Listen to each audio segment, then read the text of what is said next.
Good evening. It is 6:03 and I would like to call tonight's board meeting to order. If everyone can please join me for the Pledge of Allegiance.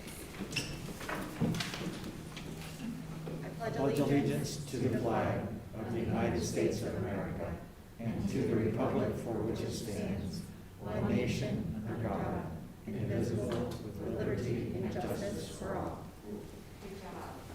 Thank you, Coach Matt. Holding our flag for us tonight.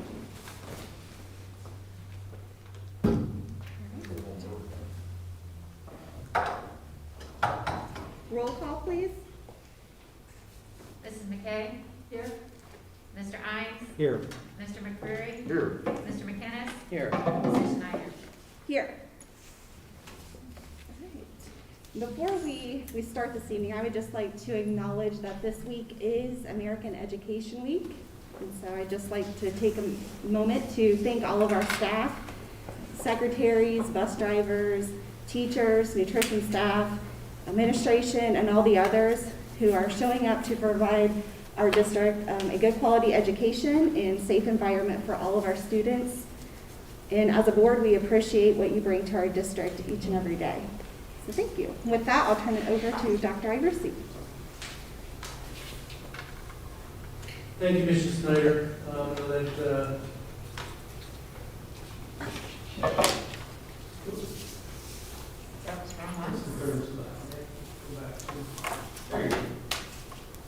Just want to give you an update on our COVID situation, and I wanted to actually show the board and the community where you can go to find our COVID dashboard. So this is actually the same presentation, the same slides that you would see on our website. If you go to our website, towards the bottom of the page, it says COVID dashboard, so this is what you'll see. So we are showing, this again shows every case for the week, positive case for the week, and the total positive cases broken down by building. I know it's a little bit difficult to see because of the lighting in here. It shows the total positive cases per building, and then it shows the breakdown of staff and students. So you can see we have, as of this date, before today, we had 27 total cases. I'm not sure if Greg updated that today because we did have three new cases today, 2 at the high school and 1 at Hearst. I'm sorry, GW is the other one. And so we have 27 total cases since the beginning of the school year that have been confirmed in Marion City Schools. You can see it's about an equal number of staff and students. And again, one of the things that we continue to monitor, and the health department does a good job of helping with this, is that we make sure that there's no internal spread. So all of these 27 cases have been determined to come from outside in, either whether it's a staff member or a student. And I can tell you I had a meeting Saturday morning with Governor DeWine, Lieutenant Governor Husted, the mayor, Marion Public Health, the Chamber of Commerce, many people from Marion County, and the governor's suggestion to us was that we as a community come together either through the leadership or leading organizations within the community because of the community spread, to see what we could do together to get that message out to our community. And from a school standpoint, we released a video today talking to the community about, because we've got a lot of positive responses about students being back in school, whether it be hybrid or the 4-day-a-week model now that our elementary students go. I think everybody sees the value of students being in school, but we need to do whatever we can as a community to make sure we can keep our students in school right now. Many of our surrounding schools, the county schools, a few of them you may have read about, Pleasant had to go on remote a couple days. Elgin, too, went back to hybrid for a couple of days, and that's mainly due to the quarantine situation. So if staff members are quarantined with a lack of substitutes that we have right now, that has a profound effect on how we can deliver our education. So neither one of them or none of the county schools are doing those switching models because of anything that's internally happening. It's due to outside, I guess, bringing the virus in from the outside and then being diagnosed in a confirmed positive, and then that way, that's when Marion Public Health has to step in and do contact tracing. Okay, so, we're really not seeing students and staff at risk from being in school, but as quarantine is just another safety measure that we use to make sure that once somebody is diagnosed, if anybody was in contact with them, that they're quarantined. And we've had probably about 150 or so staff members and students that have been quarantined as a result, again, of confirmed cases. We have been able to do, since we, decided to take a look, and again, at one point, Marion Public Health had came in and recommended that, we should consider bringing our students back to school. And we've had all those plans in place to be able to do that. Our elementary students are back in 4 days a week. Our middle school and high school, the plan is on January 11th to be able to bring those students back in 4 days a week. But again, that's, every week we have a standing meeting with Marion Public Health. We meet with the health officials and talk about, what they're seeing throughout the county, and they still stick to their recommendations. But we did do some surveying to see, whether we continue with our model, what can we do to make it a better experience, surveying our staff, our families, and our students. And again, what would that look like if we were, God forbid we had to go to remote or anything like that. So to gather some kind of information, board members, you all have a copy in your packet of the results of some student surveying. We will be sharing these out with the staff members as well. And I don't know if we've done that. We shared a couple of them out yet. I think the one. I don't know. Okay, so these will go out in the weekly update.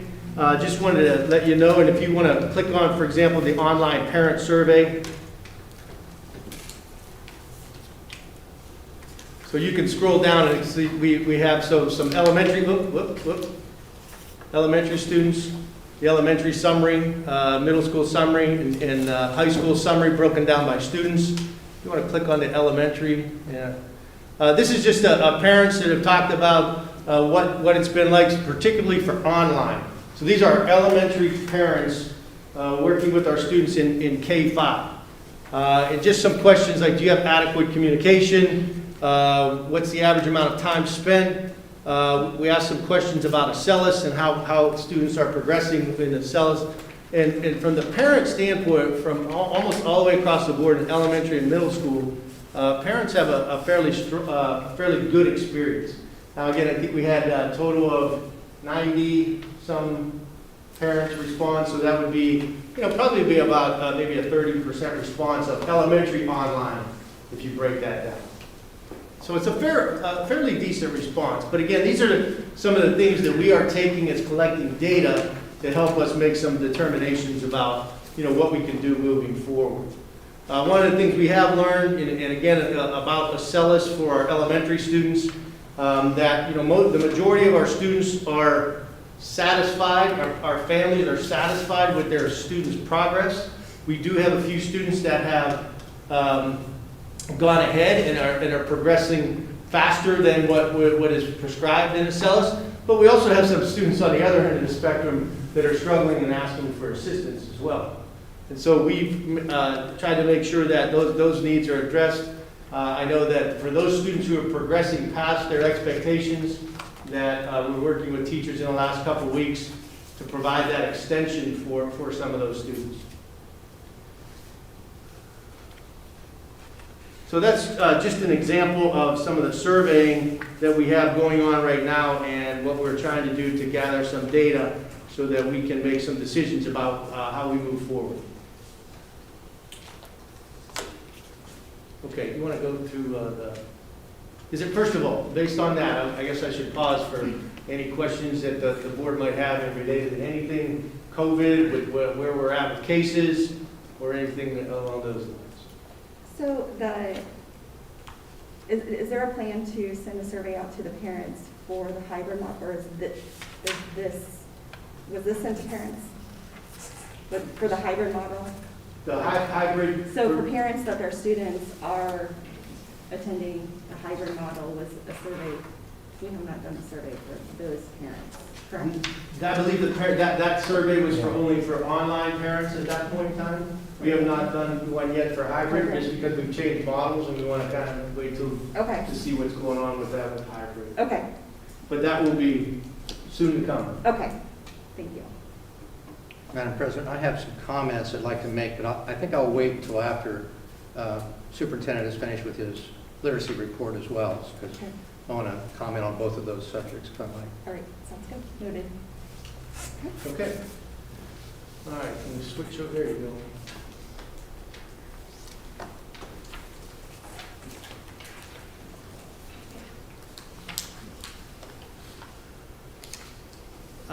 One of the requirements of some of the grants that we got all is our comprehensive literacy grant. There's a requirement in there that we update our board and our community on a regular basis of what we're doing with literacy. And so we have a literacy pillar team meeting every month to talk about some of the goals that we've established as a result of our reading achievement plan. And I just want to remind everyone, so we, really the idea behind developing a literacy committee and a plan, I'd like to say that, we kind of did that on our own, which we did start a lot of that previous to our requirement to submit a reading achievement plan, but we were required to submit a reading achievement plan specifically more so for our elementary grades based on our third grade reading scores.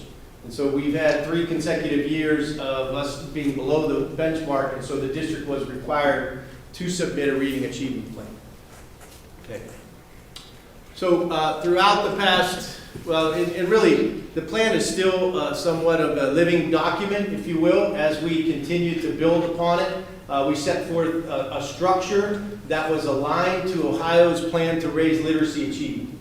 And so the ODE recently put out a strategic plan of their own, and one part of that strategic plan is a commitment to raise literacy achievement across the state of Ohio. There is a document online that you can go to if you'd like to look at what some of the components and what is all part of Ohio's plan to raise literacy achievement. I would recommend folks to go to ODE's website and just type in Ohio's plan to raise literacy achievement, and you can see there it's about a 60-page document. But most of what is in our plan is referenced in their plan. So we did submit that plan May 12th of this past year. And as a result of that plan, we did also receive that comprehensive literacy grant to support what was in our reading achievement plan. And so all of that has been approved. Okay. So I just want to kind of go through what the major components, again, of our reading achievement plan. Now we expanded our reading achievement plan to also include middle school and high school, but the requirement was for our elementary grades to submit that plan. So our first goal is to align our Tier 1 instruction, and that's what happens every day in the classroom. So to align our Tier 1 instruction with the 5 big ideas, plus writing support for all learners. So I wanted to just, for those of you that aren't familiar with what those big ideas are, this is a progression on how students learn how to read. So first of all, they need the foundational skill of phonemic awareness. And that's basically teaching students how to make sounds, blending sounds, whatever sounds that eventually will lead into phonics, which is the second foundational skill, and that's when you actually make the sounds that a letter makes. And again, the combination of letters. So you move from phonemic awareness to phonics, which creates fluency. And fluency is about students being able to read fluently without a lot of pauses and a lot of hesitations, because the more they read fluently, the more they understand and can comprehend written language. Vocabulary, and we all know what vocabulary is. So understanding the meaning of words also then leads to the 5th big idea of comprehension. So all of those components actually lead to the fact, or to the idea that kids will be able to comprehend what they read. The second sub-goal statement is to create a multi-tiered system of support. Now, when kids aren't successful in their Tier 1 instruction, we have to have supports for those students to try to get them back up to speed as quickly as possible. All the research out there tells us that by the end of 3rd grade, if students can't read at grade level, the chance of us getting them back to that level to read on grade level becomes smaller and smaller as they progress through. That's why we have a 3rd grade reading guarantee, because all the research points to that. But this idea of creating a multi-tiered system of support, if you think about it in 3 tiers, so tier 1 is what happens every day. Tier 2 might be some small group instructions or some small group instruction or some interventions that we can do to get kids back on point. Tier 3 would be a more intensive intervention where we actually might have to pull kids out of class and have one-on-one supports or designed interventions to meet the needs of what those 5 big ideas are.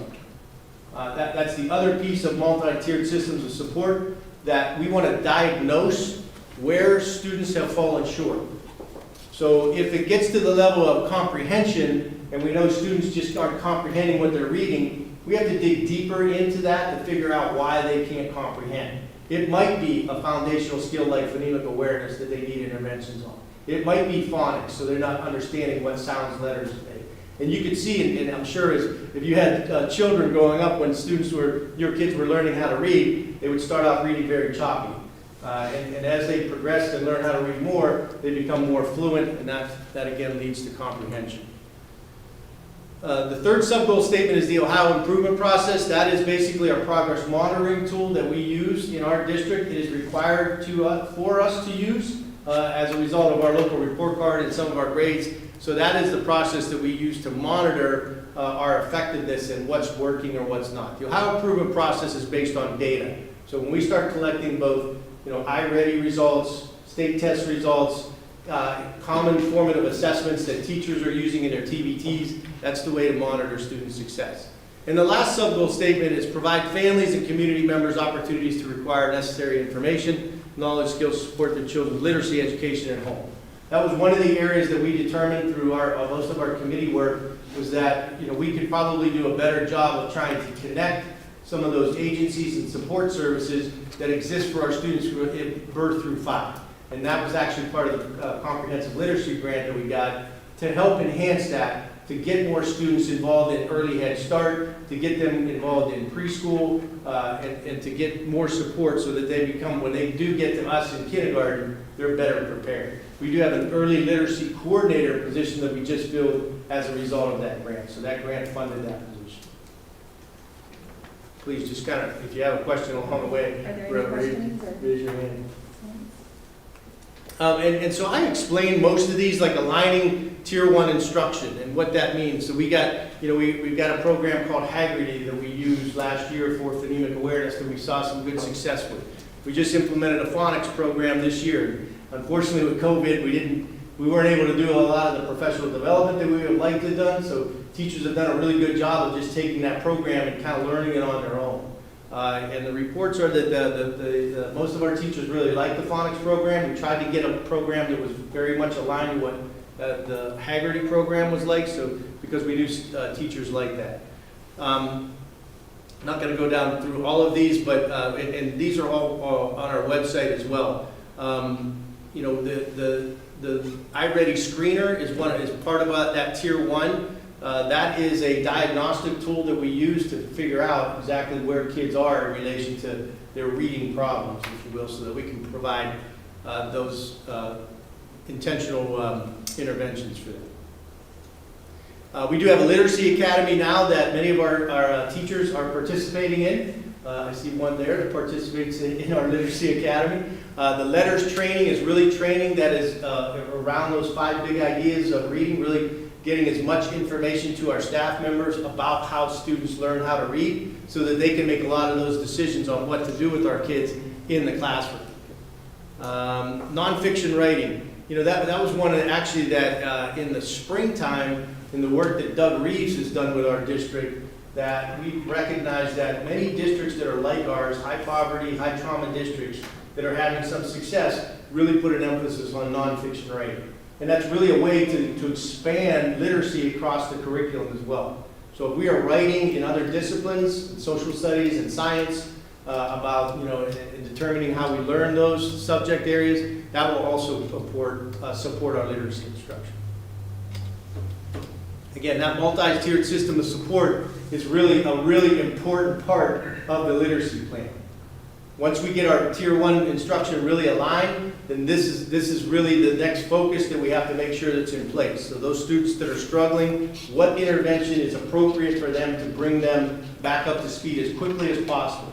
And we're really, doing, I think, a really good job in our elementary buildings of determining those needs, because again, we know the research says by 3rd grade, we need to do all that we can to bring students up to that grade level. How improvement process, again, Doug Reeves and his organization are really helping us. They actually come and work within our buildings. They sit in TBT meetings and just provide some coaching for them to really make sure that this process is implemented and to support those teams in doing so. We just started out with 100-day plans, and that really is to break down some of these literacy components into 100-day increments so that it doesn't seem like we're doing everything at once. And then lastly, the 4-line email really has been it's just really simplified the whole process for us. So in TBTs, really they're asking themselves, what are we teaching? How are we assessing whether students actually got what we're teaching? And then what do we do if they don't get what we're teaching? Or how do we enrich them past when they do get it? So that's really what the 4-line email comes out of every grade, and that's how we report up to BLT to really gauge how students are doing. And then lastly, we're really excited about these opportunities. We have some organizations in the county, like the Family and Children First Council, our Head Start organization, and some of our private preschools. The library does Let's Read 20, so if Marion City Schools can kind of coordinate all of those efforts and provide somebody that can go to those meetings, talk about what we're doing with literacy and what professional development we have. So if Head Start teachers are interested in some things that we're doing with professional development, we'll be able to provide that to them through this liaison. We're really excited to see what these opportunities can bring to Marion City. And and people have asked, well, how do who's involved in the creation of this literacy plan? And so these are some of the folks that have been involved for really about a year and a half. When we were given the task of creating a literacy plan, you can see there's Krista Dettinger now is our literacy trainer, lead literacy trainer, so she heads up the literacy pillar team. But it's made up of some teachers, preschool teachers, elementary teachers, some of our literacy coaches, both at the primary and intermediate level. Jen Lane, who is our resident expert, if you will, on reading recovery, also serves on that committee, and then some of our administrators throughout, all the way up through high school. So these folks are a part of our literacy pillar team. So they're the ones that help us monitor on a monthly basis how we're doing with literacy and making recommendations about how we progress if we're really not, if we're not at the place we need to be. That might be it as far as an update for literacy. All right, well, I will open it up to the board for any questions or comments. Mr. McInnes? Madam President, I really don't have any questions, and I really appreciate and thank Dr. Irucci for his presentations tonight. I just have a couple of comments on both of the presentations, the topics that I'd like to make, and I think I want to address them to our staff and community as much as to those here tonight at the board. And, we have received, first let me talk about the COVID situation and the pandemic that we're in. We have received a number of letters, some anonymous, from staff and others, suggesting that perhaps the board is not engaged or responsive to the concerns of staff and community about going back to, principally about going back to the 4 days that we've gone to right now. And so I think some of that is unfair in terms of board engagement, but I think a lot of it is fair because they don't always get to hear from the board members in terms of what we think.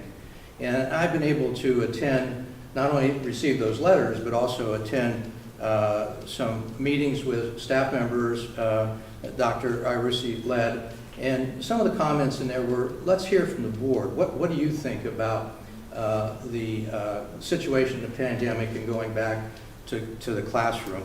So first I want to comment that our teachers and students from all reports are doing an outstanding job and under very difficult circumstances.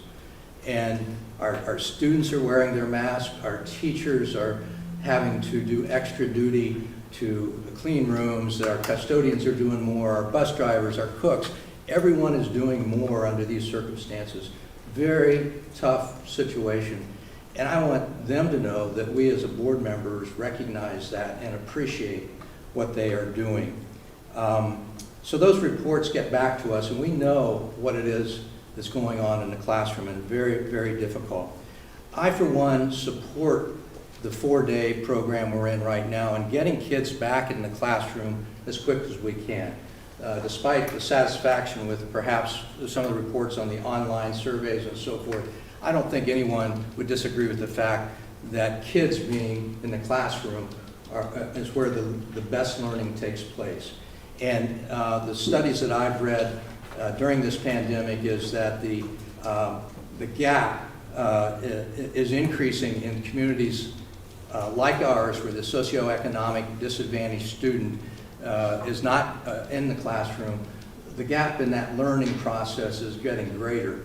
And so our students need to be in the classroom, in my opinion, as much as possible. So I support going back to the classroom as much as possible. But I know it's not without risk to our students and to our teachers. I'm glad to hear, and the reports are from the science, that the positivity rate in the classroom, in the school buildings, is not as great as out in the community, as Dr. Irucci referred to tonight. So at this point, it's not, where we want to be, but I fully support getting kids back in the classroom.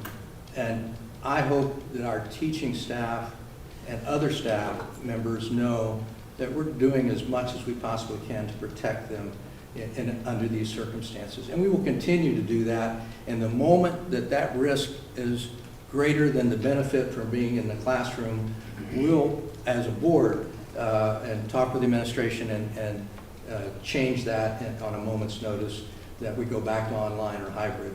And we're at a very critical stage in Ohio, as being reported right now. But again, in the school districts, it speaks to how good we're doing in terms of cleanliness and hygiene and wearing masks and all of those things that we should be doing. So I just want to commend our folks for doing that. It's not without risk, but we're aware of those risks. And our teachers and our bus drivers and our cooks and our custodians, they're just like fire and police and soldiers. They run into the risk, and our teachers are running into that risk with us. And I think they need to be recognized as first responders that need the kind of protection and respect for what they're doing. So I just wanted them to know that. And I always start my thinking with what's best for kids, and I end that thinking with what's best for kids. And right now, what's best for kids is to be in the classroom as much as we possibly can do. So I want the community and the staff to know that the board is engaged, that we do study, that we do attend meetings, that we do go to the public, sit in on the virtual public health meetings, that we do know what's going on in the classroom virtually as much as possible. And I know the two of you have attended schools this week, you've been in them, you've reported back to us how well behaved the students are, and they're getting in line, and they're doing the things they need to do to stay safe, and I really appreciate that. So that's my comment on the COVID presentation, that I want the community to know where we stand on that, and I hope anyone else who has comments on that will join in. Yeah, before you go Sure. into the literacy, I would just like to add that, we are getting weekly updates from Dr. Irucci, which are very helpful. Dr. Irucci is on a weekly basis talking about how well the staff is responding, how well the building principals are doing and handling their staff and their concerns. And it is noted that, there are concerns and they're very valid. But we'll get through this. Yeah. Well, and I think that folks need to understand that we lose sleep about that, and I don't think anybody loses more sleep about it than Dr. Irucci every night, looking at that dashboard, what it's going to say the next day. And so, he's had personal experience in his life with the loss of a loved one under the COVID. I've had family members with COVID. It's not a pleasant situation to be in, and we do have concerns about that, and we'll be on top of it, and I think people ought to know that. And just to note that when I did attend a few of the elementaries last week, the one thing I took away was every single teacher was living in the moment with their students.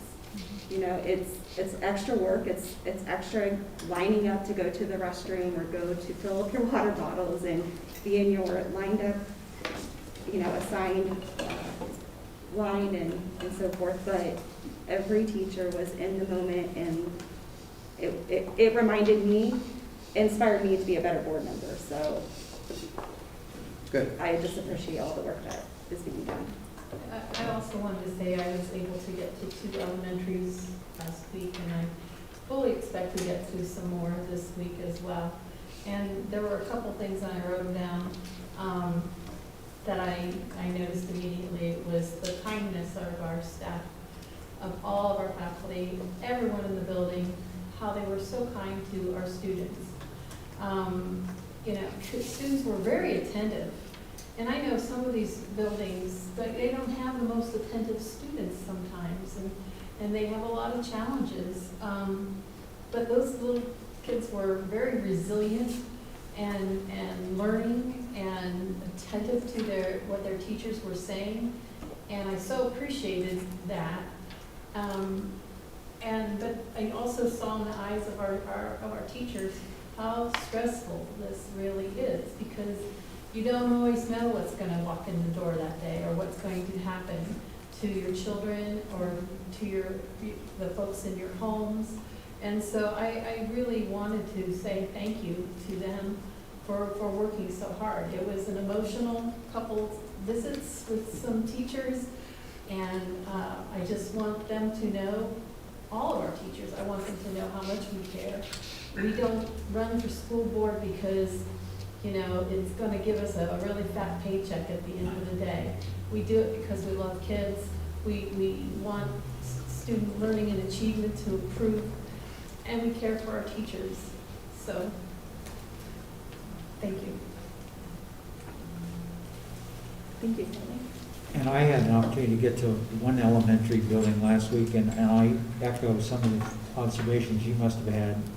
When I reflect on the 30 years I was in the classroom, I can't even imagine putting myself in that role now. I don't know how I could have adapted to in instrumental music and been effective. I just can't imagine it. So when I see the teachers that are doing that extra work and making it happen, it's just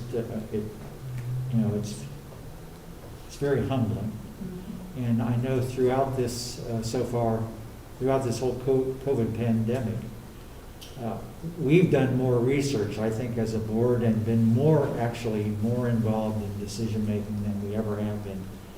I know I've personally done so much research in terms of the medical aspects and what's best for kids, and it scares me to death because there are no good answers here. There are no great answers. But if we rely on what's best for kids, then I believe that that's what we have to do. We have to get kids in school. But at the same time, we have to admire the work that the teachers are doing and protect them as best we can, not just teachers, but all of our staff, everyone that they're doing. And I think we're trying to do that. But, you know, one of the things that knocked me out was that, what you alluded to, Kelly, teachers have to be scared. And yet they're not showing that fear to kids. What I saw was completely supportive of the kid. And that's impressive. And I'm grateful for that. I would agree.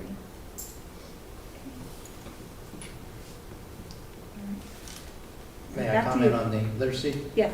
presentation? Thank you. Again, I appreciate the report on that this evening. I think literacy is obviously the foundation of all that we do. And we have 4 pillars, and I don't mean to lessen any of the other pillars, but I think this literacy pillar right now has to be the focus of the district.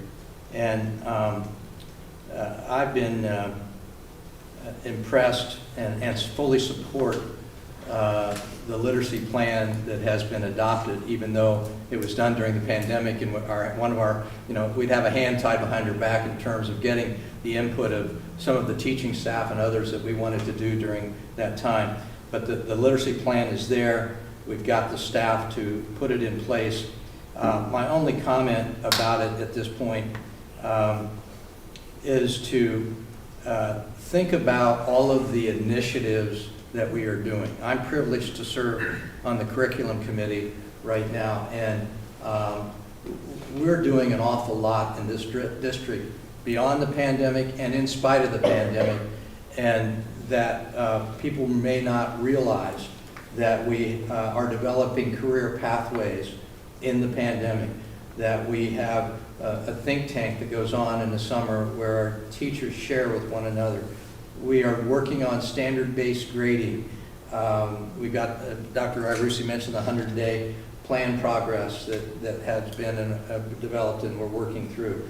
The reading achievement plan, we've done an emphasis on gifted education this year. We're doing learning walkthroughs, and we're having a new teacher academy. Just the culture study that all of us are undergoing with one another to improve the culture within our district. All of those things require substantial time. And I guess I would just ask the administration, because I know, particularly in the elementaries, the burden that the elementary teachers have right now, trying to keep kids safe, trying to do all that they're doing. I would hope the administration will take to task prioritizing some of these initiatives and know that literacy, at least in my opinion, I hope the board shares in it, that literacy pillar has to be front and center, and it has to be all hands on deck right now. And I know we're trying to do that, and I would hope the administration would look at some of these other things and know that they're important, but recognize that there's a time and a place that maybe some of those can take a back seat to what we need to do in the literacy area. So anytime there's an opportunity to, because I've heard that we have so many initiatives, as you described in the reading, alone in the reading plan, there are enough new initiatives to really burden staff members down. So I would hope that we will take that into account, do the PD that we need to do to support the literacy plan, and maybe, walk away, not walk away, but lessen some of the emphasis on some of these others. So that's my comment on, not, and I know we've got a lot of grants to support this. I'm not one to chase grants just for the money. I think they have to fit our community. And I think we do have, whether it's the ODE or somebody else, I think we've got a lot of expertise within our own staff and administrative team that we know what's best for our kids, and perhaps putting some of that into motion into this plan would be the best, get the best outcome in the end. So that's my spiel. I think we got to keep an eye on how many initiatives we're doing at any one time, particularly during the pandemic. I would like to agree with that. My brother-in-law has a blog called Pressing Pause, and I think, to Ted's point, we need to press pause on some things because of so much of what our teachers are doing. Literacy is absolutely what we need to focus on. And, I know I'm a huge reading recovery, the old literacy collaborative group think people. We want to see progress, and we know we haven't seen progress in our reading scores. I'm not a huge I'm not a huge fan of Ohio State standards, but that's my issue, not for the district to even consider really, because we want to see the improvement. But I do think maybe look at pressing pause for certain things while we get through this pandemic, knowing that it's only a pause we fully intend to keep moving forward in all of the programs that we need to ensure our student and our teacher success. Thank you, Kelly. Yeah, I agree. I think we need to streamline wherever we can to provide more opportunities for the teachers in particular to work their own plan. I mean, it's a difficult thing. And I hope that we can get, I guess one thing in the report that I thought I heard that bothered me a little bit was the fact that we instituted a new phonics program but didn't have the opportunity to provide the right PD. And I think that's just absolutely critical. I know it's difficult. All of it's hard. But, well, if we could just streamline someplace else to be able to provide that support, I think that's so important. I would just like to add with the literacy, the focus being so heavy in the elementary. In addition to that, the K through 2, from my understanding, is starting the standardized, grading, standard-based grading. So that's a new concept as well. So that's an additional something new to learn.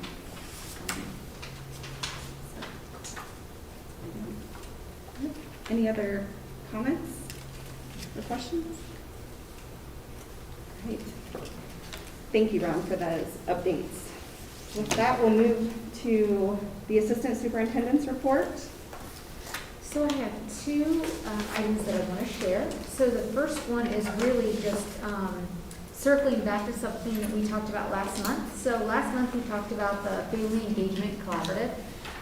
So on the agenda, it does say Parent Engagement Committee. I do think it's really important that we refer to this as a Family Engagement Collaborative because it does have different work than what's expected from a committee. So this is really, truly a partnership. We talked last month about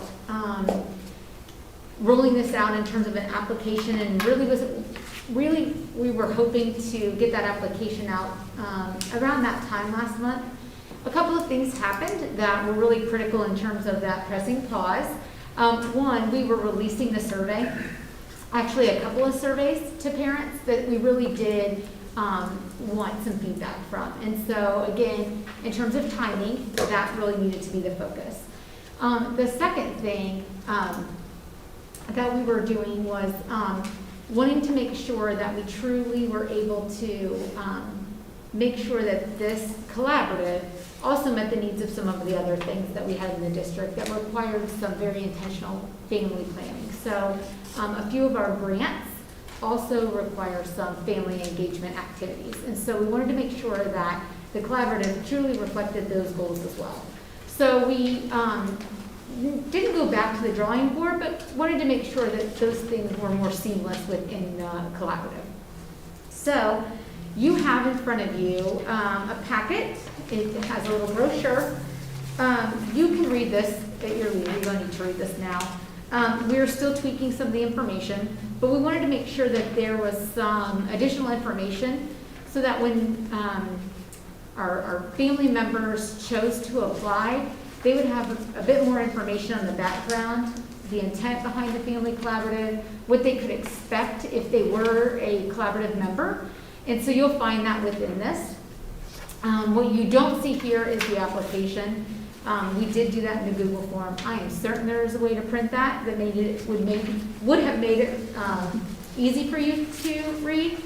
I do not possess the skill set to print that for it to be easy for you to read. So, but I can send that to you in a digital format. So, but that will be released. I also included for you a timeline, so that you would have a very specific timeline on our next steps in terms of when we're hoping to release that, when we're hoping to really make sure that we have a recruitment opportunity. It is really, really important for us to make sure that all of our schools are represented and all of our communities within those schools are represented. And so the other thing that you'll notice when you do see the application is there are questions that we're asking, that we're inviting our applicants to answer.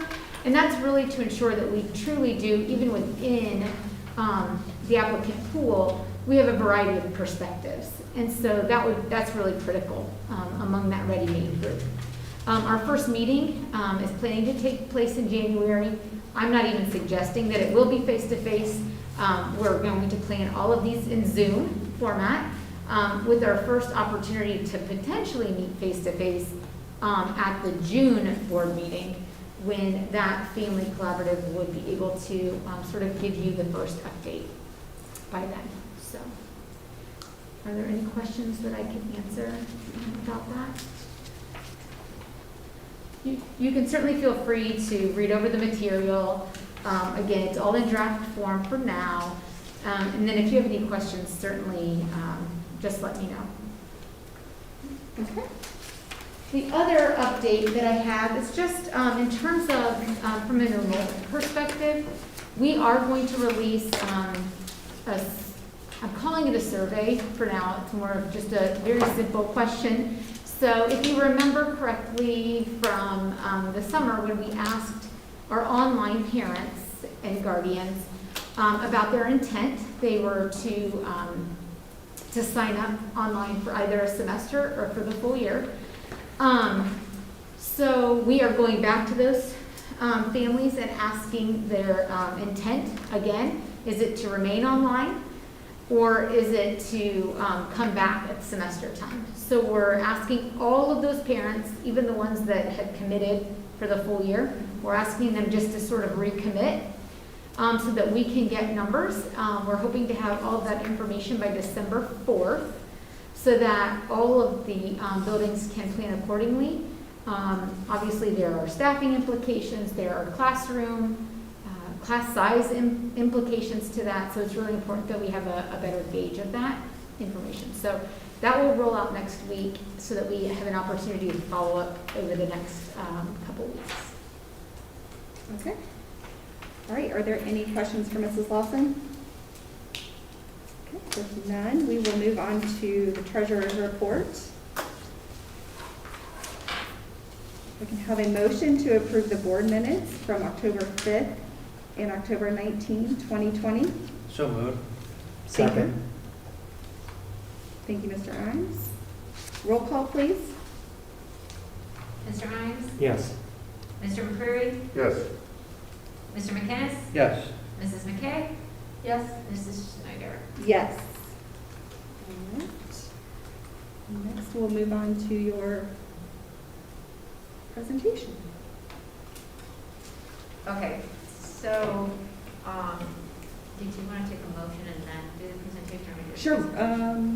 Whichever way you want to do it, because there's some other items on There's other business in that next mode for recommendation. All right, so we'll do the motion first and there. then. And then Sure. we'll take it Okay. after. Motion to approve the following financial items. Approve the retroactive to AOS establishment of funds, CARES Act funding, CARES Act for COVID and 21st Century, and the Student Success and Wellness Funds. October financial statements, transfer of $500,000 from general fund to the capital. Donations, Fahey Bank, $150 to the Harding High School Principals Fund. Marion Community Foundation, $978. Monies will be divided between the Herald and Telecom, $489 each. And Walmart, 2 large boxes of assorted school supplies. So moved. Motion, please. Thank you. Secretary. Thank you, Kelly. Okay. Any discussion? So, November is a time where we have to create a 5-year forecast and submit it to the state. So this is the meeting that we're going to talk about it. I wanted to start out just kind of letting you know how we go through this process. And we really work on this all year long. Like every week we have a meeting. They talk, I listen, I take notes, know what they want to spend money on. We go through the year, and we get to this time of the year, and then we get the finance committee together, And the finance committee is made up of Mr. Imes, Mrs. Schneider, Dr. Arusi, and myself. And we kind of go through all the different things that we've talked about that we want to spend money on, what could we possibly spend money on, do we see issues, don't we see issues, and we go through that whole thing. And then the finance committee kind of looks at what we put together, we tweak it. That's probably a painful process for the other people in the group. Of course, it's, what I do every day, so it's not as painful for me. And then we come up with the final forecast. So I actually want to thank the finance committee for the work that they put in on that and working through the whole forecast. So in front of you tonight, you have all the information for this forecast. And what's included in your booklet is a couple versions of the forecast. There are assumptions, both shortened and extended. There are some graphs that go with the forecast, and then tonight's presentation is in there. So that is some things that you can take home with you and study it at night, and I'll give you a quiz later. So I'm going to do a high-level summary of what's in that forecast. I also want to add, in doing this particular forecast, we only have a state budget through this year.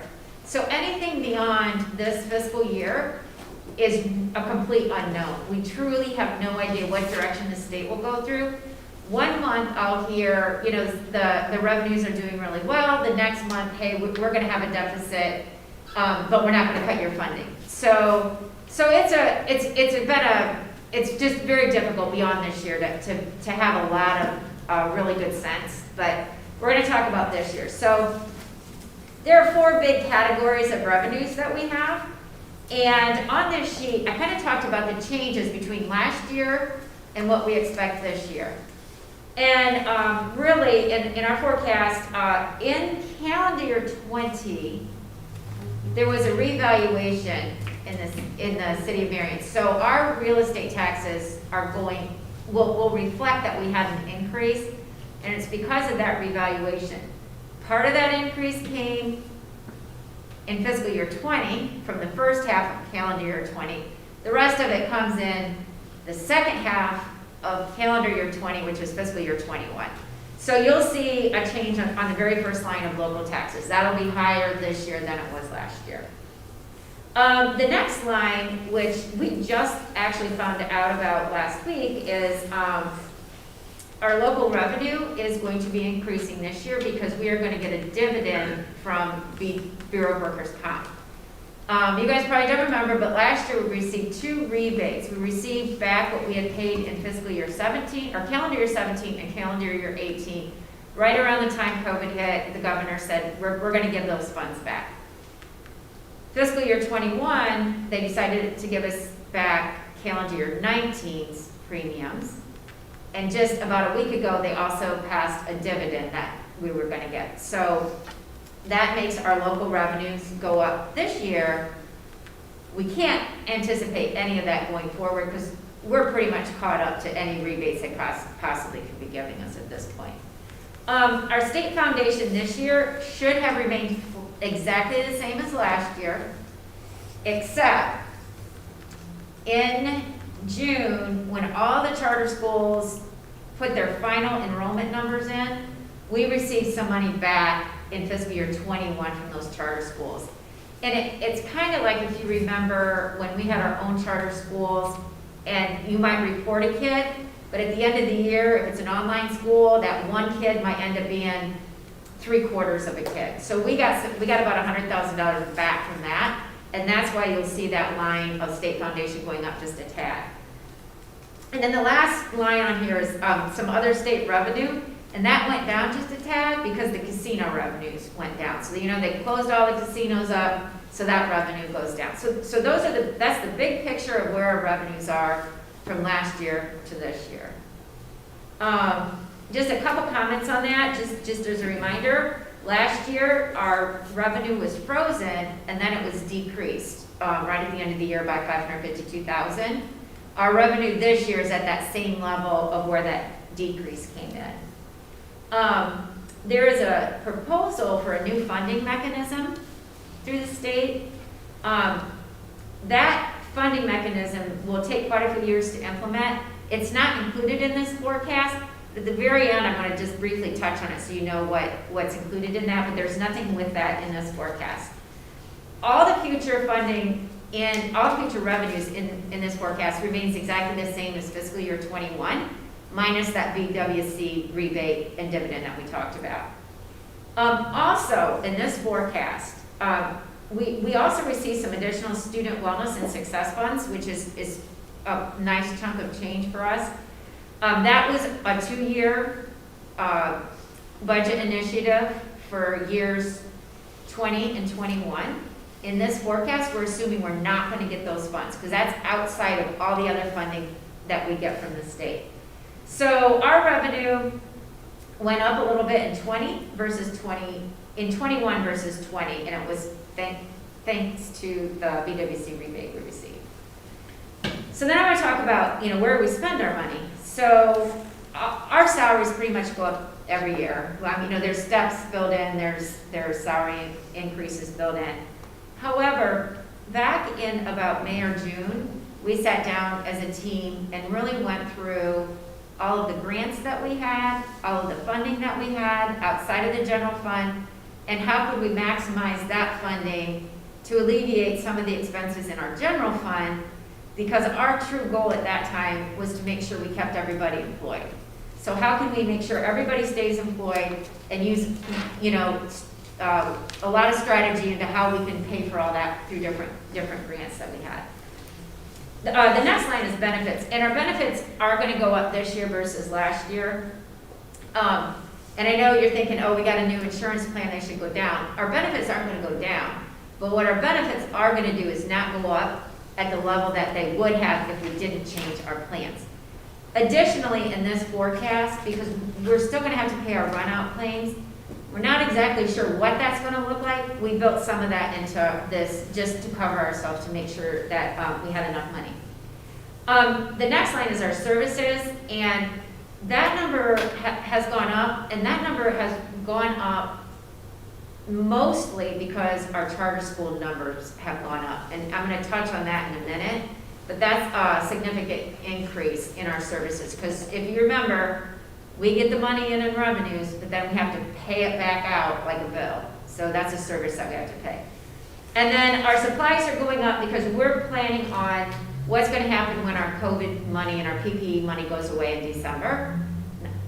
So let's make sure we have enough money built into here so that we can make sure all of our students and staff are safe. So we want to make sure we have that covered in here too.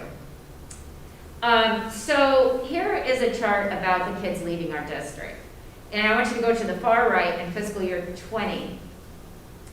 We have just about the same number of kids in open enrollment leaving. That's been fairly stable since fiscal year 18, school year 18. But if you look at our community school kids, we have over 100 more kids leaving our district this year than last year through community school. Each one of those kids probably you can figure between $6,000 and $7,000 that we have to pay out. So that is why that line looks much higher this year than last year. I think that the next slide is going to show us that in dollars. So the dollars of kids leaving is going from 7.8 million to 8.7 million. So that is, kind of a big hit there on our services line. I think that, Jen, I'm going to speak a little bit out of turn here, but I think that you've got some plans on surveys and, following up with those parents to try to figure out why are you leaving and what can we do to retain some of those kids. So this is talking about the benefits, and I did talk about it just a little bit. With benefits, you're always going to have an increase in your retirement, which is STRS and SERS. Whenever your wages go up, that goes up. And also Medicare. So those three things always increase as your wages increase. So we changed insurance carriers. We're moving to a consortium of self-insurance from a standalone self-insurance. This is going to give us really great stability in rates, and it's going to be a much better plan design for our employees. And I can tell you that one of the nice things about forecasting is we know that their rates go up about 3.5% a year on average. So it was easy to put that in the forecast, along with the fact that they have also had an average of 2 premium holidays a year. So it's a lot easier to forecast that than to sit here and think, well, let's hope we have no less than 10%, because that's what we've been forecasting in the past. So we will have an increase in benefits, but much less than if we hadn't moved our insurance. And then I did put the conservative estimate in there for possible run-out claims. An area that we need to watch, though, and I want you to keep it in your mind as we're going forward. We received quite a bit of CARES Act money that we can use this year and next school year. With those funds, we were able to do one-on-one technology with our students. That's going to be an ongoing cost. We also provided online learning platforms, and that's going to be an ongoing cost when those funds are gone. We actually engaged a technology coordinator and 2 technology instruction coaches. Those are going to be ongoing costs when this money is gone. And we do have a CARES Act amount for supplies for PPE protection. That ends at the end of December. This CARES Act money, this $1.7 million, that will get us through fiscal year 22 with those initiatives. After fiscal year 22, that money's going to go away. We're not going to get like a surprise grant from that. So that's those positions are put back in the forecast in fiscal year 23. Another area is our student wellness and success funds. That does come from the state level. That's a little bit different than the CARES Act. That very well could be reinitiated on the next budget cycle. That is definitely pet, I don't want to say a pet project necessarily, but it is definitely something that Governor DeWine holds dear to his heart. So I feel fairly confident we'll get refunded with that. But we've used that money to fund all of our ESPs. It used to be in the general fund. We moved it over there. Our SROs, we have a diversity coordinator in there. We have a student support coordinator in there. So all of that stuff goes back into our general fund in fiscal year 23. So when you see this in a minute, you'll see. So this year, our revenues are anticipated going up, our expenses are anticipated going up in fiscal year 21, but so is our cash balance. Our expenses are not going to be going up as quickly as our revenues. As quickly as our revenues. So we will have a slight increase in our cash balance, but if you look at fiscal year 23, and remember, it's assumed no increase in revenues, our continued increase in expenses, keeping, again, everyone employed, you're going to have a decrease in cash balance with no additional funds. And it also, in fiscal year 23, also assumes no student wellness funds, okay? So, this is a chart of how that looks. Obviously, fiscal year 21 looks nice, and then it goes downward from there. And I'm not concerned by that. But it's very important to keep remembering about the funds that potentially go away in fiscal year 23 as we're going forward and as we're planning. This is just a picture of cash days. At the end of fiscal year 20, we had 90. Remember, you never ever want to go below 60. And this year, at the end of this year, we'll have 89, which is, we're going down a cash day. Our cash balance is staying about the same. But that's a huge change. Thankfully, based on the hard work the cabinet did, figuring out how can we keep doing what we're doing and not go broke doing it. So there was a lot of work put into that. I also just very briefly wanted to talk about the funding formula out there. It's House Bill 305. Going to hear a lot about it probably in the next week or so. Really, what it does is it actually probably funds schools on a logical level that you could look at it and you could say, I can understand how they're giving us our money. And basically, what you get funded on are the number of kids you're educating. And it really doesn't matter in this funding formula whether they're open enrollment or if your kids leave for community school, it really only matters on how many kids are you educating that year. You get, they do a calculation that says, hey, if you're in third grade, you should have 20 kids per third grade. How many kids do you have in third grade? So we're going to fund you on 2 teachers for that grade level, let's say. So that's a big part of the base cost of the formula. And then after that, they do a lot of adjustments, but the adjustments are for, some extra funding for each child that might be on an IEP, extra funding for kids that are gifted. There is extra funding for CTE programs. There's a component in what is the capacity in your district to pay, and it's the wealth factor, similar to what we have now. It takes into account your average income, your median income, and your property values in your district. It adjusts that. There is also a factor in there for poverty. So some of the things that we currently have are transferred to this. This one, though,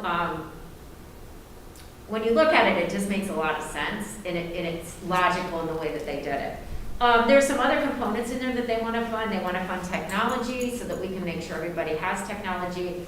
They're going to, they have a component in there for transportation. This whole formula, when they put it all together and calculate what everybody in the state would get, obviously they can't afford to fund it fully. So their proposal is to try to fund this over 6 years. I think right now where we're at is more so, hey, state of Ohio, is this how we want to fund it? And then they'll take the money and fund it to the point that they can afford to. I would hope if they get to that point, which they haven't promised anybody anything, we at least would get funded at the level that we're at, as they're phasing it in. And I have some projections and some simulations that they had done for us, but it's definitely worth. I think it's the most logical, common sense formula I've seen in 20-some years. So that's what I have for the forecast. Do you guys have any questions on any of that? And this is bipartisan, and that's unusual. That's not happened before, so that gives you a little bit of hope that it's going to go forward. Yes. Also, one of the co-sponsors of it is now the Speaker of the House, and so that gives more credence in my mind that this might move forward. So I think we're in a spot where we can be at least hopeful, more hopeful than we've been for decades, actually. Overall for us as a district, I think it would definitely be financially beneficial in the long haul. From my perspective, it'd be great to have something that is just a little bit more understandable for the common person to say, oh, you're educating 1,000 kids, so those 1,000 kids are this, instead of, well, you have this many kids, and then we're going to take this away, then we're going to add this, and then we're going to make you do these 20 other things to get your money. So, yeah. Veronica, we have a renewal levy coming in what year? Yes. So at the end of 2022, our emergency levy expires. So if we, that is included in the forecast as being renewed. And how much does that generate? Oh, golly, you're asking. It's over $1 million, something. Yes, yeah, because it's 5 mil, so it's like 1.8 million, I think, right around there. So if that's not renewed, these numbers all... They all go down. Mm-hmm. And that levy, we could begin talking about that to be on a ballot in the fall of 2021 or any time in 2022. At the same time, the bond issue and PI will also be coming off the tax docket at the end of 2022. Okay. I just want to comment on one thing about the open enrollment out of students versus in. Folks might look at that and say, oh my gosh, how much money we're losing on that, and that's partly true. And I do want to know why that imbalance exists, and I think your survey, Mrs. Lawson, will be very helpful about that. But I think we don't want to lose sight of the fact that if those students come back, it has an impact on us financially as well. Class size, number one, would be different if we have to bring a large number of students back. We have room for some students, I know that, but if all of those students came back, or a large number of them, we would put pressure on our class size. Number two, you have to pay staff and other folks to accommodate those extra students coming in. So there's a balancing act there between benefit and cost of open enrollment students coming back. So I think we have to be aware of that whenever you look at that big number and you say, oh my gosh, there's still a cost to those students coming back. I think the other cost is that people need to be aware of is when these students leave our district, they're going to these community schools. They're taking away the money that the voters voted for our schools. And then we get charged for hauling our former students to these schools in terms of transportation and other services. The other thing I'd like to point out with that is these charter schools, community schools, do not have elected boards of education. So they are not held accountable to the same kinds of things that we are held accountable for. So it will be important to get that survey done so we can find out why students are leaving our district, because I would rather be building more buildings to accommodate our students to come back than continue to see them leaving our district, because we know our students get a better education than they do at a charter school, by far. I just want to say things that happened this year, though, with enrollment. I mean, other than kindergarten, our numbers per class really haven't changed that much. So it's interesting to figure out, where these students came from, because some of them, if the open enrollment out numbers are going up, but our enrollment of students that we are educating stays fairly the same. It's not like we're losing a lot more kids to them. So it'll be interesting to see as we get through this year and figure out, because we'll get that demographic data and that'll help us in our surveying to figure out where kids came from and then, where they went as a result. So we know, kindergarten and preschool numbers are down all over the place because, that's pretty much an option, and I think parents are, whether they're working from home or they, don't feel the need to send their students early enough, that's across the state of Ohio. Well, just in terms of forecasts, I just wanted to say that the committee has looked at this in depth, as you can imagine. Mr. McGinnis, you and I were on that committee for a number of years. You know the depth that we go, and that particularly in the assumptions, because that's really what builds the forecast for us. And we are conservative. This is a conservative 5-year forecast, which this board has preferred for at least the 10 years that I've been on the board.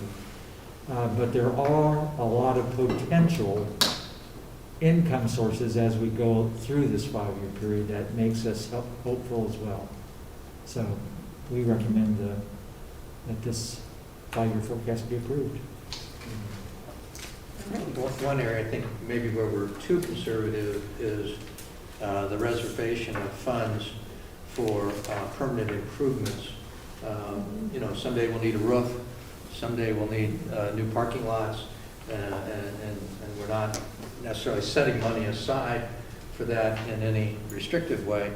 And so it always worries me that we ought to plan for the next generation of board members and administrative staff so that we don't leave the next generation with a hole in a roof or in a parking lot. So I believe that this board needs to be engaged in that conversation at least in 2021, because as Mrs. Reinhardt said, that the bond will be coming off. Mm-hmm. So that means we passed the bond to build the buildings. We did that. Now we paid for them, but we have to maintain them. And that's been 20 years. Well, now we want to maintain them for the next 30. So that's going to take some dedicated money, like you said. So. I think we've got a motion. All right. Okay, with that, I can get a motion. It's on the table. we had a motion and a second. Oh, yeah, okay. Roll call, please. Mr. McCreary? Yes. Mrs. McKay? Yes? Mr. McInnes? Yes. Mr. Imes? Yes. Mrs. Snyder? Yes, motion carried. Okay, next is the hearing of the public. Anyone having a legitimate interest in actions of the board may participate during this public portion of the meeting. All participants must be recognized by the presiding officer.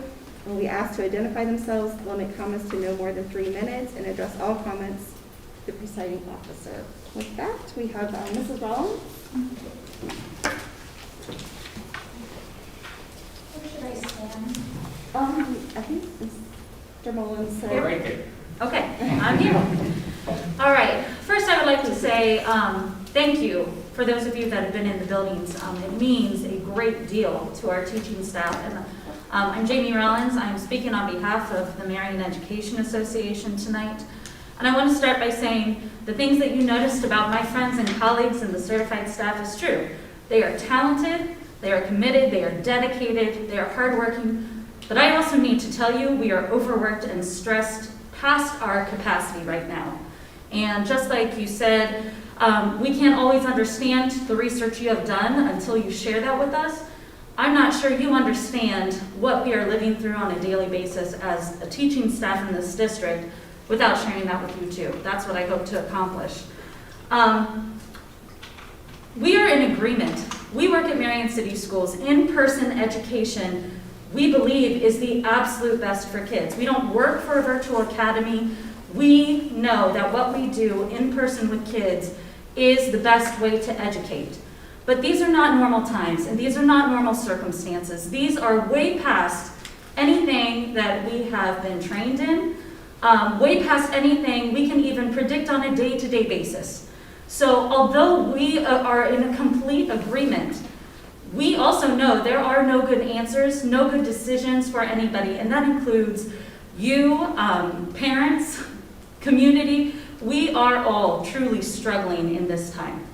And I do want to say I appreciate, as I go down this path, Dr. Iarussi answers my texts, my phone calls, he invites me to meetings, he has agreed to meet with my building reps with the DSC cabinet tomorrow.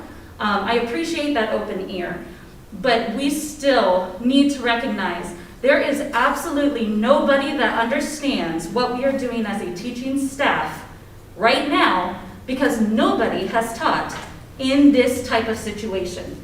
Therefore, when teaching staff is not involved in decision making, it's not working. And we need to start changing some of that in our district to make it work mostly for the kids. And we need to really reduce the stress level. It's not healthy.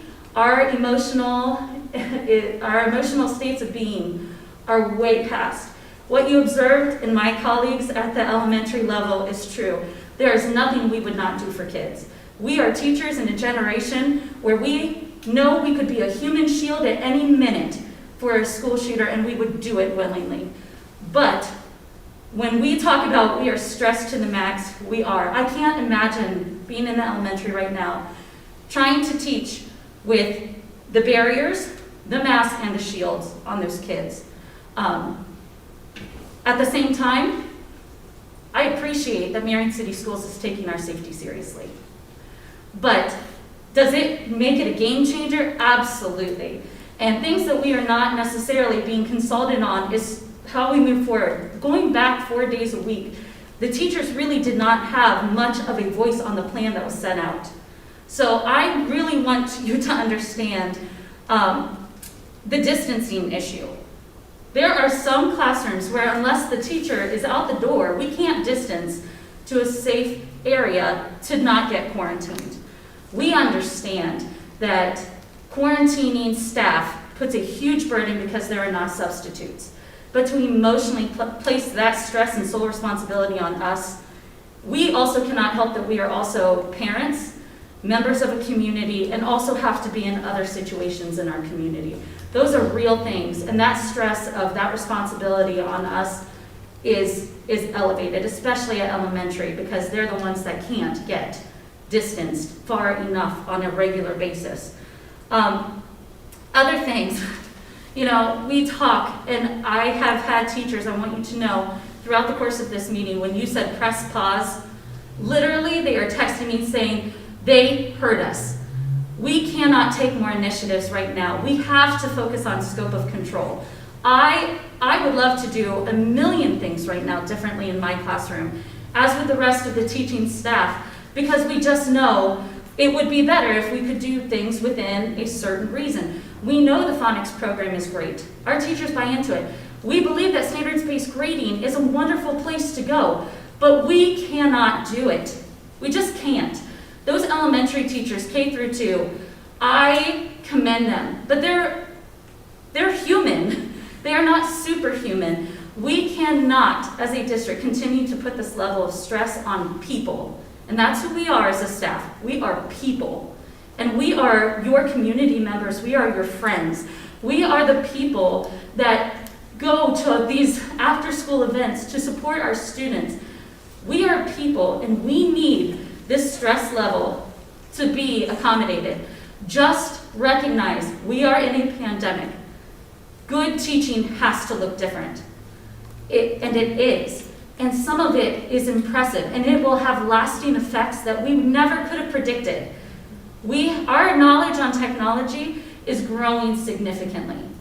The things that we are offering kids in different strategized ways is going to benefit kids for years.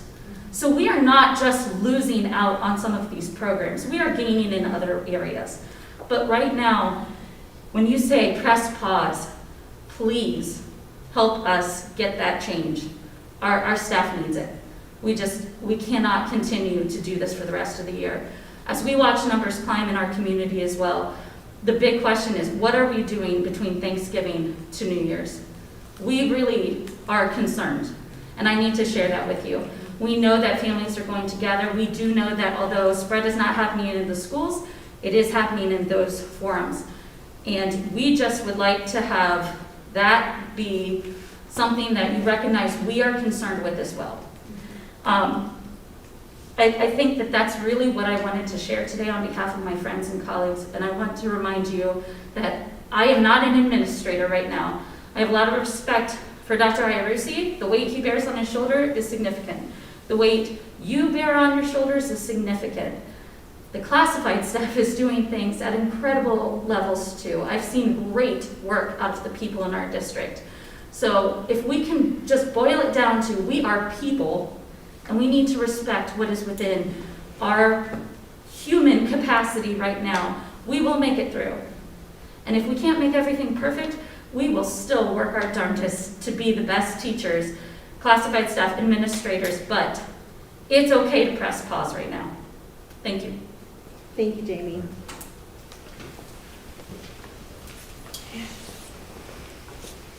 So I think that is a lot of what we heard in the buildings this week. Timing is an asset to the teachers. We heard that, I know I heard that from multiple staff, and then just the expectations. So we can just move that forward and to tomorrow's meeting and hopefully come to a consensus and move forward and get us through this.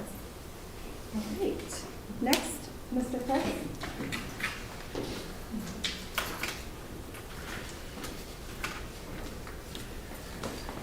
Hello, I'm Mr. Press. I'm a teacher here at Harding High School.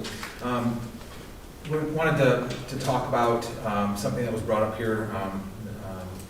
You eloquently spoke about the risk that everyone here has with COVID, the risk of staff, of students and parents.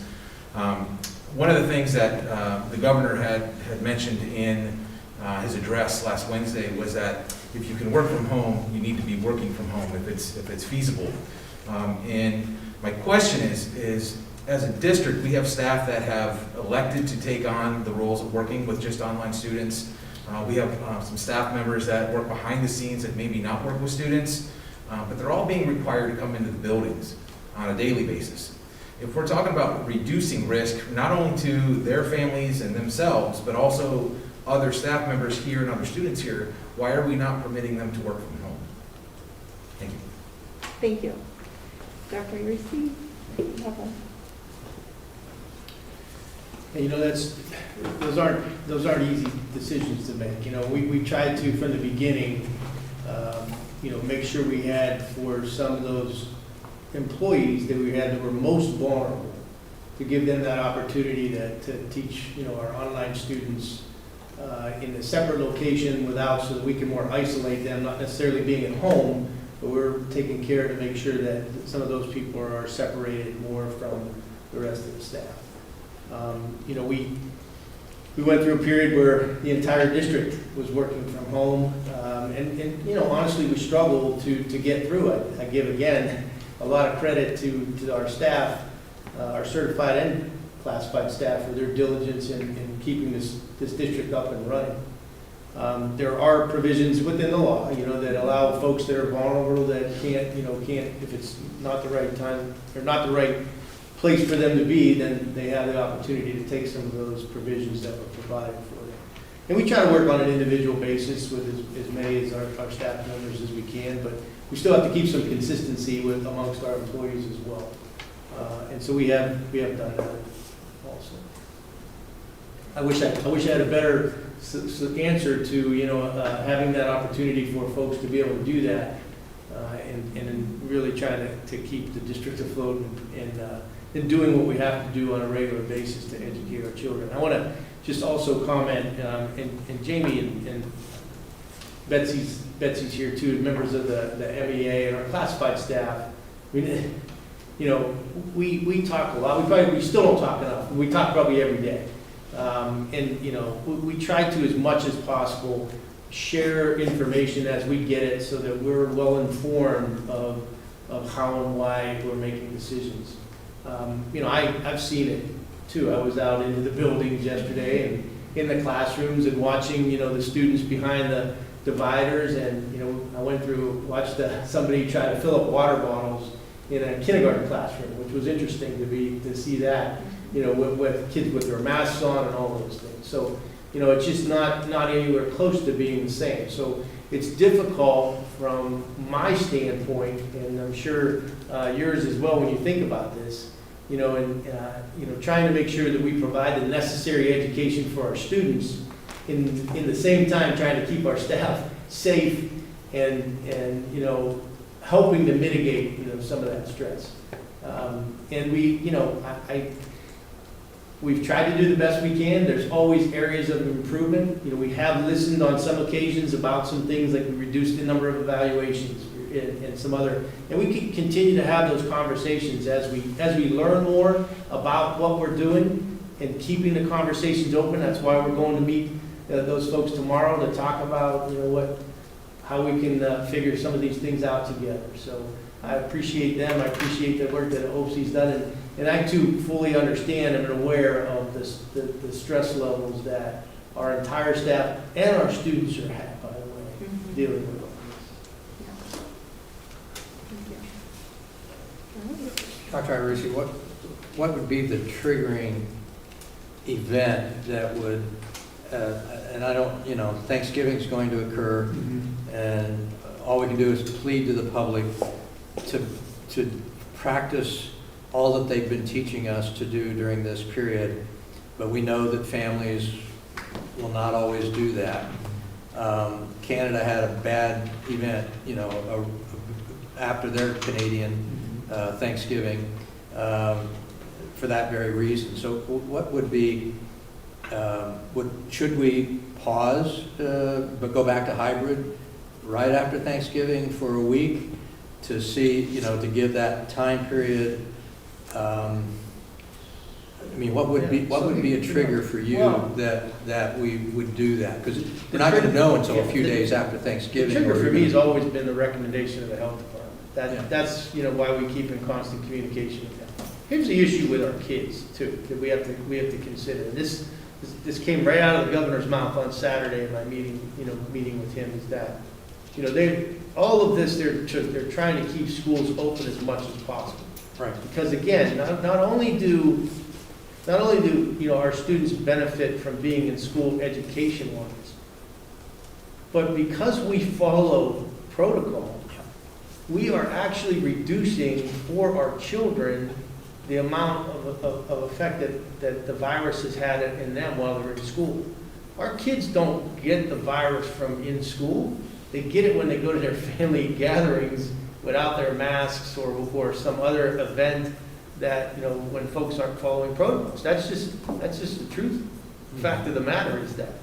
And so, we've had that conversation, and if, the health department, again, in my conversation with them tomorrow and on Thursday and Friday, we continue to monitor that. But that's one of the things that the health department has continually told us about students, is that they're not seeing the spread within the schools, that our students actually do a pretty good job. That was a concern of ours from the beginning, that, the students would struggle with the mask, they'd struggle with following the protocols and those types of things. And so, yes, distancing is important, but within schools, again, because we always wear masks and then we have some additional layers, there are many schools who have been full-on face-to-face 5 days a week since September, and they're not seeing any kind of spread internally. And I think that's what the scientists are using to make some of these recommendations as far as what they, why they're doing it. But, again, I think, we've had that conversation about maybe going back to hybrid for our elementary students at that point. But there is a concern about them not being in school during that time too, and them going other places. So, the trigger for me has always been those conversations with the health department. And the unknown in all of that is what families are going to do over Thanksgiving. I think if it were not for that holiday popping in here, we would have a different, perhaps, view of that. But I am worried about. Well, the concern over that, honestly, is the amount of. It's not so much the spread of the virus again in school, but if 15 students are confirmed, then, and if they're in school, then the amount of quarantine you have to do, and that's what happened at Pleasant Middle School, and their staff members, they didn't have enough substitutes because of quarantine. So those would be triggers as well. So if we have a confirmed case and we lose, God forbid, we lose 6 staff members to quarantine, we would have to make that consideration to do that. But again, that's the struggle and the balance is, keeping the kids in school and safe, but knowing what's happening outside. Again, I think the biggest thing we need to do is make sure we convince our families in this community to start following their guidelines, keep themselves safe so that we can, ensure our kids be in school. Okay, thank you. Yeah, thank you. All right, any further comments or questions? Okay. All right, we'll move on to the agenda confirmation. Any additions or deletions? With none, can we get a motion to approve the agenda? Move to approve as printed. Thank you, Mr. Arms. Thank you, Mr. McGinnis. Roll call, please. Mr. Imes? Yes. Mr. McInnes? Yes.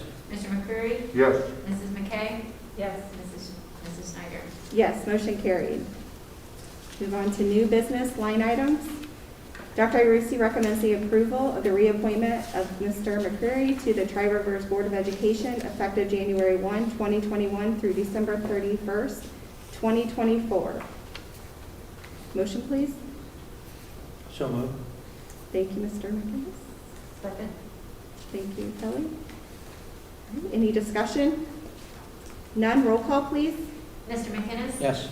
Mrs. McKay? Yes. Mr. Imes? Yes. Mr. McCreary? Yes. And Mrs. Schneider? Yes, motion carried. Dr. Irucci recommends the approval of the reappointment of Mr. Blake Gates as a member of the Marion Public Library Board effective January 1, 2021 through December 31st, 2027. Move to approve. Thank you, Mr. Imes. Second. Thank you. Discussion? None. Roll call, please. Mr. Imes? Yes. Mr. McCreary? Yes. Mrs. McKay? Yes. Mr. McInnes? Yes. Mrs. Snyder? Yes, motion carried. Dr. Irucci recommends the approval of the following students to graduate from Harding High School on May 22nd, 2021. This approval is subject to completion of final credits, testing, and graduation requirements. So moved. Thank you. Second. Thank you, Mr. McCreary. Any discussion? None. Roll call, please. Mrs. McKay? Yes. Mr. McCreary? Yes. Mr. McInnes? Yes. Mr. Imes? Yes. Mrs. Snyder? Yes, motion carried. Dr. Irucci recommends purchasing a 78-passenger Bluebird bus through Cardinal Bus Sales for $81,471 through the state bus grant program. Motion, please. Move to approve. Second. Thank you, Mr. McInnes. Discussion? None. Roll call, please. Mr. Imes? Yes. Mr. McInnes? Yes. Mr. McCreary? Yes. Mrs. McKay? Yes. Mrs. Snyder? Yes, motion carried.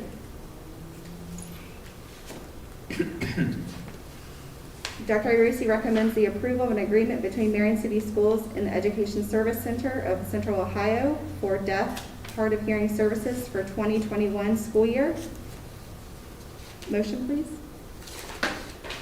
So moved. Second. Thank you. Any discussion? None. Roll call. Mr. McCreary? Yes. Mr. Imes? Yes. Mr. McInnes? Yes. Mrs. McKay?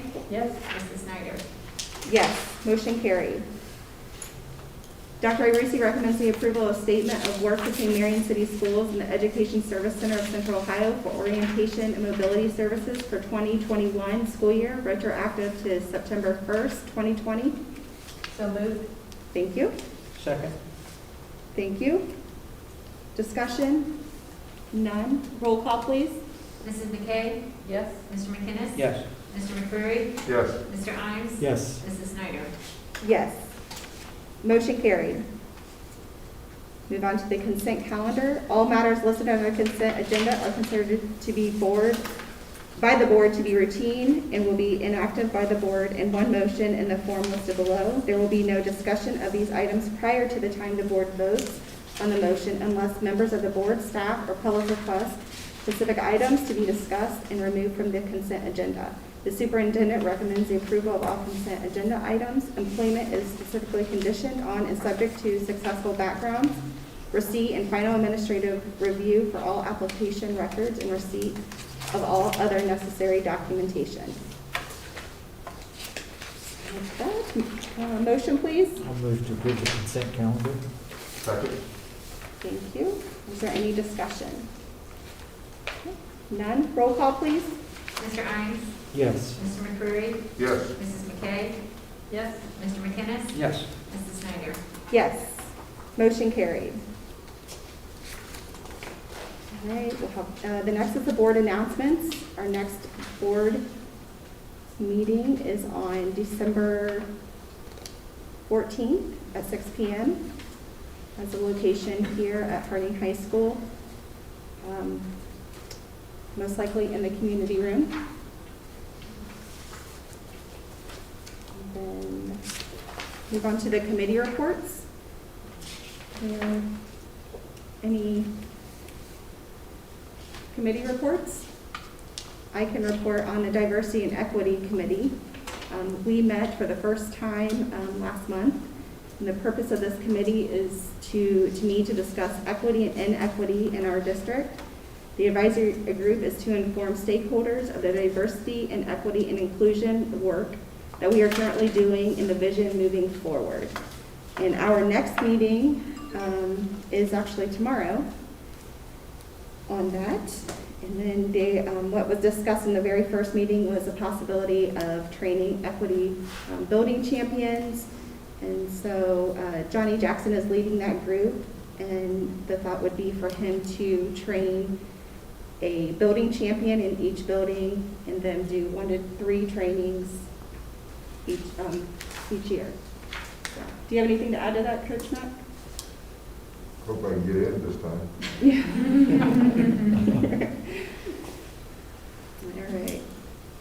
The extracurricular committee did meet, although I arrived a little late because of the technical problems. Communications will be meeting next week, next Thursday. This Thursday, yes, this Thursday. And you all know that Finance Committee has met. Mm-hmm. All right. We had a policy committee meeting, and those policies will be, I think, on the bottom of our agenda here tonight for information and discussion, but a lot of those were fairly routine recommendations, and hope you've all had a chance to look at those policies. We also met as a curriculum committee. I kind of read off, they had a long agenda to discuss career pathways and the addition of credentials. We discussed the summer curriculum material purchases, the think tank review, the standards-based grading, the 100-day plan progress, the reading achievement plan update. We discussed the change in emphasis on some of the gifted programming that's being done by some folks that are helping us. And we talked about technology and the Wi-Fi access for members of for the students. Ben talked to us about the learning walks and the teacher clarity, the new teacher academy. We had a program update for the 21st century program. We talked about the DLT work groups. We talked about the surveys you heard a little bit about tonight. The testing is still on for December through January. So we had quite a long meeting and a lot to cover in that particular curriculum, which I spoke to earlier in terms of all the initiatives that are going on in the district besides the literacy program. Buildings and grounds met, and we're looking at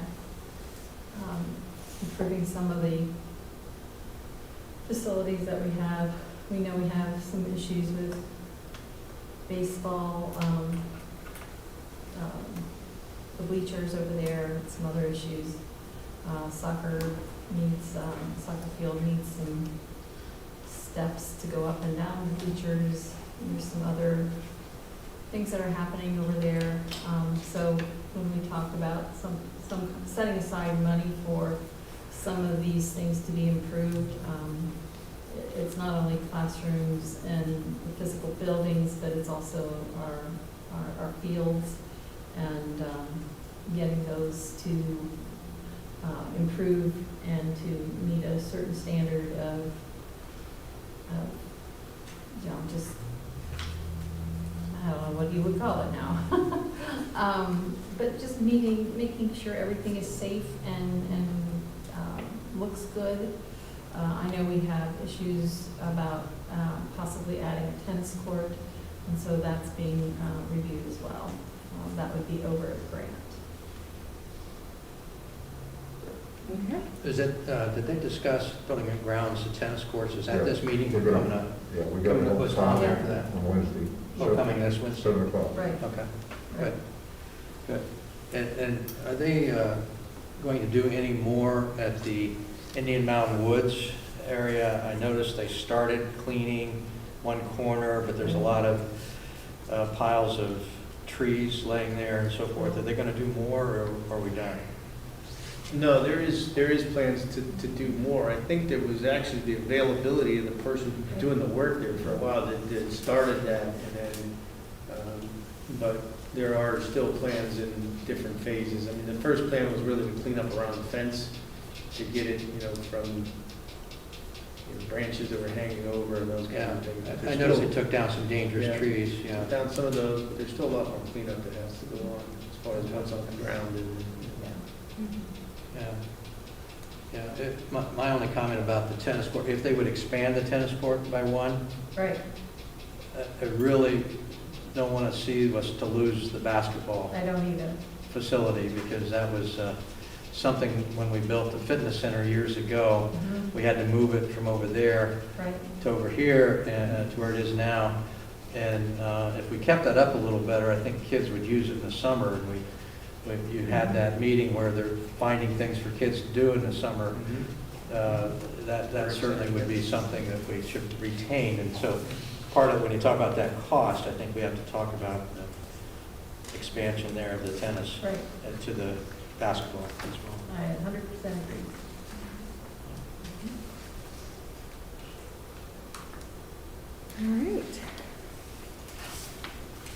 on to the information and discussion items. Board policy, first reading. Hope everybody has a chance to look those over. And then the second reading will come next month? Okay. So we'll look for that. And then there's also a attachment for us to read, from the food service information document that is from Winnie, and just a requirement. She's going to give us an in-person, I think. Yeah, before we she- talked about when we can have people come back Right. easier to present. She would prefer to do it that way, but she needed to get this done Yeah, this. to submit to the state. Right, So fulfills- I thought it was a super great write-up that she had, but, Yeah, yeah. yeah. All right. Here, there is a need to go into executive session. If I can get a motion for us to go into executive session, please. For reason number one. Oh, I'm sorry, yes, for reason number one, Okay. personnel. So moved. Second. Thank you. All right, that moves us into executive session at 7:49. Oh, maybe. Roll call, please. Okay, Mrs. McKay, Yes. Mr. Imes, Yes. Mr. McInnes, Yes. Mr. McCurry, Yes. Mrs. Schneider. Yes. All right. We do not plan to take any further action tonight, so thank you all for joining us.